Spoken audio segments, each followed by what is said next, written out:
ఇంట్లో కూర్చుని ఇంగ్లీష్ నేర్చుకోవాలనుకుంటున్నారా? అయితే వెంటనే మా స్పోకెన్ ఇంగ్లీష్ క్లాసెస్‌కి కాల్ చేయండి. నమస్తే, welcome back to Suman TV. నేను మీ సంజయ్. ఈరోజు మనతో పాటు ఉన్నారు ఇమిగ్రేషన్ లా కన్సల్టెంట్ ఆదిత్య మల్లిలా గారు. సార్తో మాట్లాడి అసలు ఎడ్యుకేషన్ వీసాపై వెళ్ళిన వాళ్ళ పరిస్థితి ఏంటి, యూఎస్లో ఇప్పుడు సిచ్యువేషన్స్ ఎలా ఉన్నాయి అనే విషయంపై కొన్ని విషయాలు తెలుసుకుందాం. నమస్తే సార్. నమస్తే అండి. సార్, ఇప్పుడు ఎడ్యుకేషన్ వీసాపై ఫారిన్ వెళ్ళేవాళ్ళు చాలా మంది ఉన్నారు. ఇప్పుడు ట్రంప్ చూసుకుంటే అందరిని కొంచెం రిస్ట్రిక్షన్స్ అనేవి పెట్టేశారు. పార్ట్ టైం జాబ్స్ చేయడానికి లేదు, ఇల్లీగల్ జాబ్స్ చేయడానికి లేదు అని చెప్పేసి. అయితే అక్కడ వాళ్ళకి స్టూడెంట్స్ అందరూ కూడా ఈ part time jobs my base అయిపోయి ఉన్నారు. ఇలాంటప్పుడు పార్ట్ టైం జాబ్ చేయడానికి లేనప్పుడు పరిస్థితుల్లో వాళ్ళ పరిస్థితి ఏంటి? తల్లిదండ్రులే చూసుకోవాలంటారా, లేకపోతే వేరే మార్గాలు ఉన్నాయంటారా వాళ్ళకి? సో యుఎస్ అనేది చాలా మంది స్టూడెంట్స్కి ఒక డ్రీమ్గా మారింది. సో డెఫినెట్గా ఎవరైతే అక్కడికి వెళ్ళాలనుకుంటున్నారో వాళ్ళందరూ కూడా వాళ్ళ డ్రీమ్ ఏంటంటే డాలర్ డ్రీమ్ అచీవ్ చేయాలని చెప్పి వెళ్తారు అక్కడికి. అయితే డాలర్ డ్రీమ్ అచీవ్ చేయటం అనేది దానికి రిలేటెడ్ రియాలిటీ ఏంటి అనేది కూడా వాళ్ళు తెలుసుకోవాలి. సో ఇప్పుడున్న సినారియోస్లో ట్రంప్ వచ్చాక ఇంకా బాగా దాని మీద బాగా అవేర్నెస్ పెరిగింది. అఫ్ కోర్స్ ఇంత ముందు లేదని కాదు, ఇంత ముందు ఉన్నా కూడా awareness most of the time convenience ఉండేది.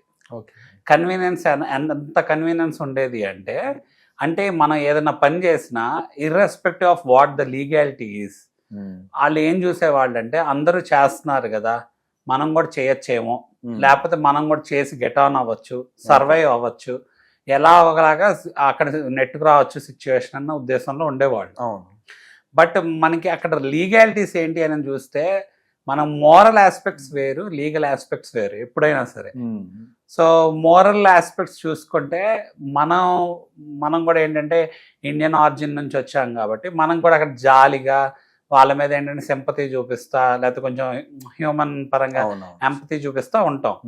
బట్ అసలు వెళ్ళిన వాళ్ళు ఒక అవేర్నెస్ లేకుండా అవేర్నెస్ లేకుండా లీగల్ ఆస్పెక్ట్స్ ఏమి ఫాలో అవ్వకుండా, రూల్స్ అండ్ రెగ్యులేషన్స్ని అబైడ్ చేయకుండా, ఇప్పుడు ల్యాండ్ ఆఫ్ లా రూల్ చెప్పింది, ఆ రూల్ ఫాలో అవునప్పుడు లైక్ లెట్స్ సే మన కంట్రీలో కూడా అలా ఎవరన్నా బయట నుంచి వచ్చి రూల్స్ రెగ్యులేషన్స్ ఏమి ఫాలో అవ్వకుండా మిస్యూజ్ చేస్తున్నారు అనుకోండి, ఇలా మనమైనా ఊరుకో, మన కంట్రీ అయినా కూడా ఊరుకోదు.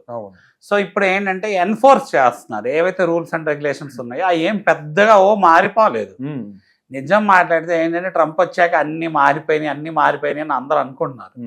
అసలు విషయం ఏంటి అంటే అన్ని మారిపోవటం కాదు, అక్కడ స్టాండర్డ్గా ఆల్రెడీ అక్కడ వెల్ ఎస్టాబ్లిష్డ్ రూల్స్ అనేది ఎప్పటి నుంచో ఉన్నాయి, కానీ ఇప్పుడు ఫాలో అవుతున్నారు. ఇప్పుడు ఏంటంటే ఆ రూల్స్ అప్పుడు కూడా ఫాలో అయ్యారు, బట్ ఏంటంటే ఎన్ఫోర్స్మెంట్ దగ్గరకు వచ్చేసరికి కొంతమంది దాన్ని అడ్వాంటేజ్ తీసుకుంటున్నారని ఐడెంటిఫై చేశారు. ఎప్పుడైతే ఐడెంటిఫై చేశారో ఈ ర్యాండమ్ రెగ్యులర్ ఏంటంటే డిపోర్టేషన్ అనేది రెగ్యులర్గా జరుగుతూనే ఉంటుంది. సో సెవరల్ కారణాల వల్ల జరగచ్చు. ఒక్కోసారి ఏంటంటే మనకు ఓన్లీ స్మాల్ స్కేల్లో జరిగినాయి ఇంత మీడియాలో ఇంత లైమ్ లైట్లోకి రాకపోవచ్చు, బట్ రెగ్యులర్గా అన్ని కంట్రీస్లో డిపోర్టేషన్లో ఏంటంటే డాక్యుమెంటేషన్ పరంగా డిపోర్టేషన్, లేకపోతే ఇల్లీగల్గా ఎవరన్నా ఇమిగ్రెంట్స్ ఉంటే వాళ్ళని డిపోర్టేషన్ చేయటం, లేకపోతే ఓవర్ స్టే చేసి అక్కడే ఉండిపోతే దొరికితే వాళ్ళని డిపోర్ట్ చేయటం, ఇలాంటివన్నీ, లేకపోతే బ్లాక్ లిస్టింగ్ చేయటం, ఇవన్నీ రెగ్యులర్గా జరుగుతుంటాయి. బట్ ట్రంప్ వచ్చాక ఎక్కువ మంది అక్యుములేట్ అయిపోతున్నారు. ఇది ఏంటంటే ఓన్లీ ఇండియా కోసమే మాత్రమే కాదు, సో ఇండియన్స్ టార్గెట్ చేయడానికి అని మాత్రమే కాదు. సో మనం చూసుకుంటే యుఎస్ అనేది గ్లోబల్ కంట్రీ, మన వాళ్ళందరూ కూడా వెళ్ళేది ఎందుకు, గ్లోబల్ కంట్రీలో సెటిల్ అవ్వాలి, గ్లోబల్ ఎక్స్పోజర్ రావాలి. So different people from different diversified backgrounds అనేది ఉంటారు కదా. ఉన్నప్పుడు ఒకరిని టార్గెట్ చేసి చేయటం అనేది జరగదు. బట్ ఈ మొత్తం రూల్స్ని ఎవరైతే ఎక్కువ మైగ్రేట్ అవుతున్నారో, మన ఇప్పుడు మన కంట్రీ తీసుకుంటే పాపులేషన్ వైజ్ చాలా పెద్ద కంట్రీ, హ్యూజ్ కంట్రీ. అవునండి. మరి పాపులేషన్ వైజ్ మైగ్రేట్ అయ్యేప్పుడు ఎక్కువ మంది మైగ్రేట్ అవుతాం కదా, అలానే ఇల్లీగల్ గా మైగ్రేట్ అయ్యే కేటగిరీస్ చూస్తే పాపులేషన్ ఇంకా వేరే కంట్రీస్ నుంచి ఎక్కువ మంది ఉంటారు మనకంటే కూడా.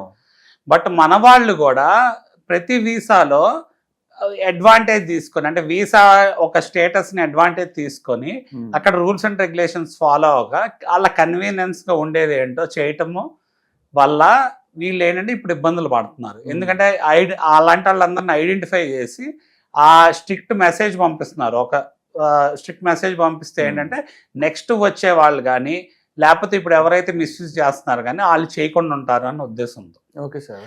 అయితే స్టూడెంట్స్ కి ఎప్పుడు కూడా దాని స్టూడెంట్ వీసా ఒక డైనమిక్స్ చూస్తే స్టూడెంట్ వీసాలో మనం వర్క్ చేయొచ్చా అంటే చేయొచ్చు. ఓకే, ఏ విధంగా? ఎప్పుడు ఎంత వర్క్ చేయొచ్చు, ఎలా వర్క్ చేయొచ్చు అనే దానికి రూల్స్ అండ్ రెగ్యులేషన్స్ ఉన్నాయి. సో ఆ రూల్స్ అండ్ రెగ్యులేషన్స్ ఏంటి అంటే మన కరిక్యులం బేస్ చేసుకొని, ఇప్పుడు ఫర్ లెట్స్ సే మన ఇంటర్నేషనల్ స్టూడెంట్ గా క్లాసిఫై అవుతున్నాం F1 కింద వీసా మీద వెళ్తుంటే, మరి వెళ్ళినప్పుడు ఓన్లీ ఆన్ క్యాంపస్ జాబ్స్ మాత్రమే మనం చేయటానికి ఉంటుంది. పర్ వీక్ ఓన్లీ 20 hours మాత్రమే చేయటానికి ఉంటుంది. ఓకే, అంటే ఆన్ క్యాంపస్ అంటే ఆన్ క్యాంపస్ అంటే మన వాళ్ళకి అక్కడ ఉన్న కాలేజ్ లో లేదా అక్కడ ఉన్న యూనివర్సిటీలో, యూజువల్గా మన వాళ్ళు వెళ్ళేది యూనివర్సిటీస్ కదా. యూనివర్సిటీస్ లో అంటే ప్రైవేట్ యూనివర్సిటీస్ ఉంటాయి, పబ్లిక్ యూనివర్సిటీస్ ఉంటాయి. మనం ఏంటంటే వాడుక భాషలో ఇక్కడ కాలేజెస్ అంటూ ఉంటాం. సో అక్కడ కమ్యూనిటీ కాలేజెస్ కూడా ఉంటాయి. బట్ మోస్ట్లీ ఏంటంటే అందరు యూనివర్సిటీస్కి వెళ్తారు. స్టాండర్డ్ గా ఉంటుంది యూనివర్సిటీస్ లో అయితే, బాగా చదువు బాగుంటుంది. యూనివర్సిటీస్ అనగానే చాలా పెద్దవి ఉంటాయి.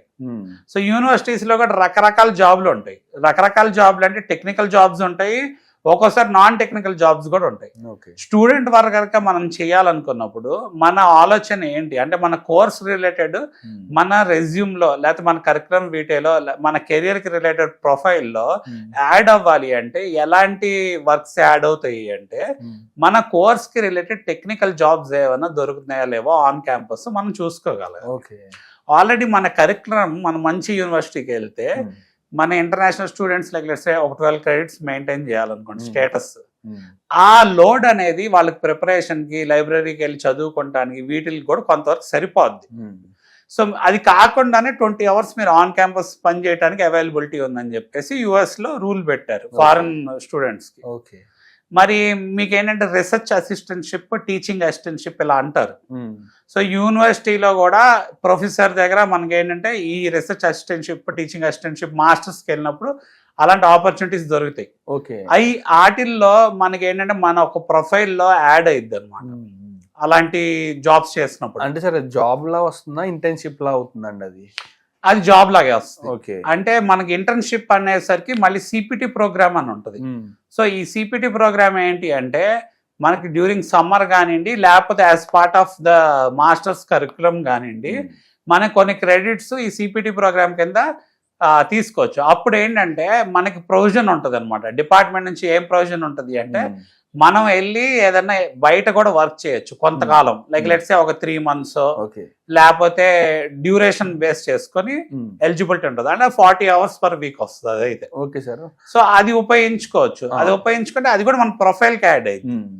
అండ్ సార్ ఇప్పుడు నార్మల్ గా ప్రతి ఒక్కరు కూడా అక్కడికి వెళ్ళిన వాళ్ళు ఈ పార్ట్ టైం జాబ్స్ మీద బేస్ అవుతున్నారు. ఇక్కడ చూసుకుంటే మీరు ఆన్ క్యాంపస్ ఒక 20 hours per week అంటే చేయొచ్చు అంటున్నారు.